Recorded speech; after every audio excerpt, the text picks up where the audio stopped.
Have you ever sat alone, maybe with a cup of tea in hand, staring out the window and quietly wondering if the best days of closeness, touch, and affection have already passed you by? If you've ever felt that way, I want you to know you are not alone. And more importantly, you're not done. Far from it. Today, on The Age of Beauty, we're opening the heart of a conversation that's been silent for far too long. The truth about sex and intimacy in later life. The myths, the misunderstandings, and the quiet, beautiful reality that intimacy does not have an expiration date. You see, somewhere along the way, society quietly whispered a lie to us that love, desire, and connection are only for the young, that aging bodies should hide, that changing desires mean something is broken, and that after a certain age, romance and intimacy are off the table. But that is simply not true.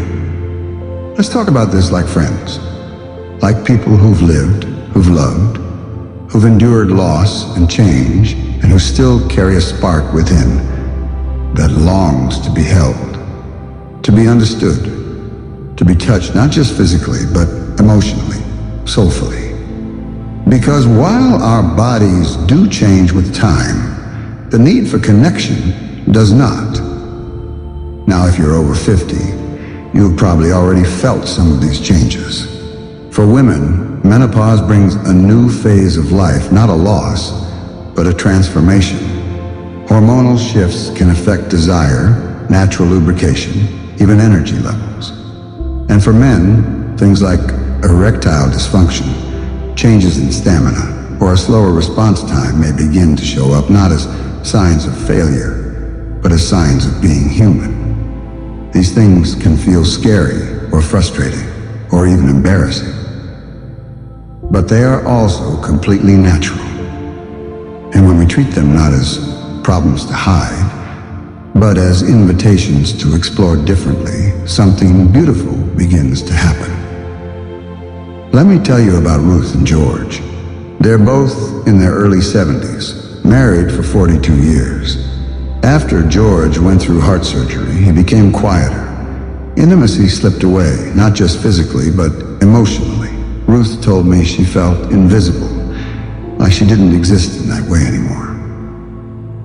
But one evening, they were folding laundry together, nothing fancy, just a regular Tuesday, and George looked at her and said, "You know, I miss holding you. Not like before, but now, like this version of us." And that moment cracked something open. They started talking, really talking, not just about the past, but about how their bodies had changed, how their needs had shifted, and what still made them feel loved. They learned that intimacy at 72 wasn't about what they used to do, but about what they could do now: touch, massage, cuddling in bed with music playing. They slowed down, they adapted, they rediscovered each other. Now, maybe you've heard the myth that older adults just aren't interested in sex anymore. That's not only wrong, it's dismissive. Research shows that many people over 60 and well into their 70s still enjoy intimacy. The real issue? We just don't talk about it. And when we don't talk, we assume we're the only ones feeling confused or alone. But you're not alone. You're part of a generation that's redefining what aging looks like, and that includes redefining what love and sex can be in your life now. Another myth? That our aging bodies aren't desirable anymore. But here's the truth. Beauty doesn't disappear, it deepens. A body with stories etched in smile lines and scars is not less worthy of touch. It is more worthy, because it carries the wisdom of having lived. There's something deeply powerful, even sacred, about two people choosing each other, not in spite of aging, but because of the comfort, trust, and understanding that only time can build. Let's talk about body image for a moment. So many older adults, especially women, feel ashamed of how their bodies have changed. Sagging skin, gray hair, softness where firmness used to be. But what if, just for today, you looked at your body as something to be honored, not hidden? Your body has carried you through decades, through birth, through illness, through grief, through laughter. It deserves tenderness, and so do you. And if you're single, widowed, or divorced, you may wonder, is it too late to find someone again? The answer is no, because love, even romance, is not the privilege of the young. It's the birthright of the living. I want to share the story of May. She's 68, and after losing her husband 8 years ago, she never thought she'd feel that spark again. But during a community painting class, she met Tom. He was gentle, funny, a bit shy. They started spending time together. At first, it was just coffee, then walks, then slow dances in her living room to old jazz records. When they finally became intimate, May admitted she was terrified. "It's been so long," she said. "What if I don't remember how?" And Tom, with a soft smile, simply said, "Then let's relearn together." It wasn't perfect, it was awkward, but it was real, and that's what matters. Now let's talk about communication. Intimacy in later life requires more conversation, not less. Because our bodies change, our emotions shift, and clarity becomes essential. Don't be afraid to talk about what feels good, what hurts, what you need, what you miss. This kind of openness is not a burden, it's a bridge. And if you're struggling, if you or your partner feel disconnected or ashamed, there is absolutely no shame in seeking help. Sex therapists, relationship counselors, even your family doctor, they're not just for the young, they're for you, because your needs still matter. You still matter. So how do you begin? Start by reconnecting with yourself.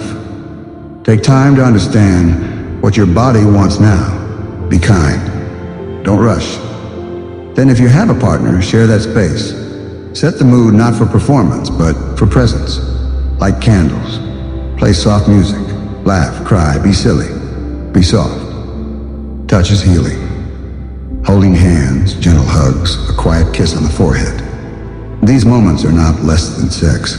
They are sex in the deepest sense of the word. Connection, affection, intimacy.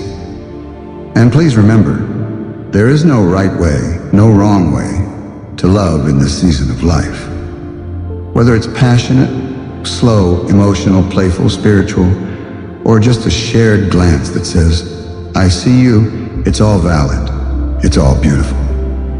So if you've felt ashamed, let go. If you've felt forgotten, remember this: you are not invisible. You are not alone. And you are certainly not done. In fact, this might be the very beginning of something new, not like your younger years, but softer, deeper, more real. Here at the Age of Beauty, we believe that aging is not a decline, it's a rising. A rising into authenticity, into freedom, into self-love, into a kind of intimacy that doesn't fade, it glows.